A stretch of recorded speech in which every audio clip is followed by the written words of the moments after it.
Ghana's economy is slowly being squeezed by a rising tide of inflation. Inflation has risen to its highest level in almost 6 years in January due to hikes in the prices of fuel, transportation and housing. Now, analysts do believe that the cost of borrowing is likely to just keep going up if this trend continues. With the details, here's CGTN's Nabil Ahmed Rufai from Accra. Mame Sewa imports her groceries from Burkina Faso and sells them in this market in Accra. The cost of groceries is always increased any time we go to buy from them, and when we bring it to the market, people don't buy it because they don't have money.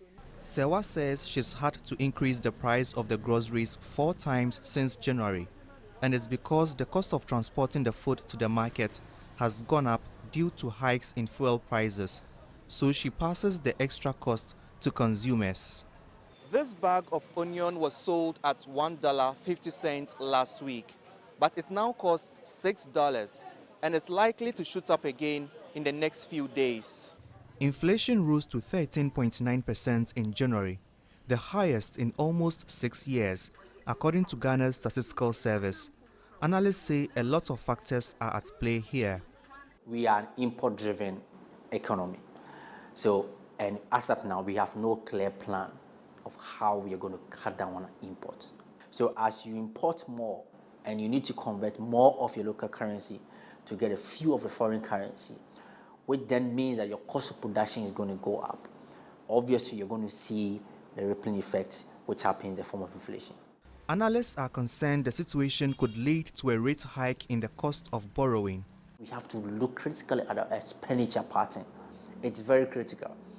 We cannot ignore the expenditure pattern of our economy and almost always talking about raising more revenue, raising more. We've shown that we are very much not in a position to meet any of our revenue targets.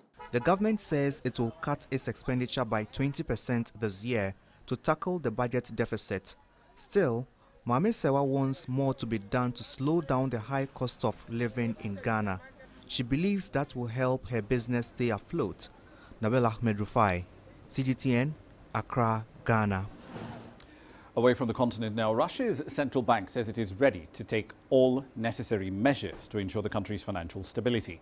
The Russian ruble fell close to a 2-year low against the American dollar after President Vladimir Putin ordered the deployment of troops to 2 breakaway regions in eastern Ukraine and recognized them as independent states. Now, the currency has come pretty close to the 81 to the dollar mark so far in today's trading. It's down around 8% against the American dollar so far this year. Russia's central bank has announced easing measures for its banking sector. It says lenders will be permitted to use the market value of stocks and bonds in their portfolios in the earnings reports from February the 18th all the way through to October. Onto a different dimension of that escalating crisis between Russia and the Ukraine. It sent American stocks into a bit of a tailspin, with Wall Street registering 2 straight weeks of losses. Now, these rising tensions, however, could spark a bull run for defense companies. William Denslow explores that from New York. According to news site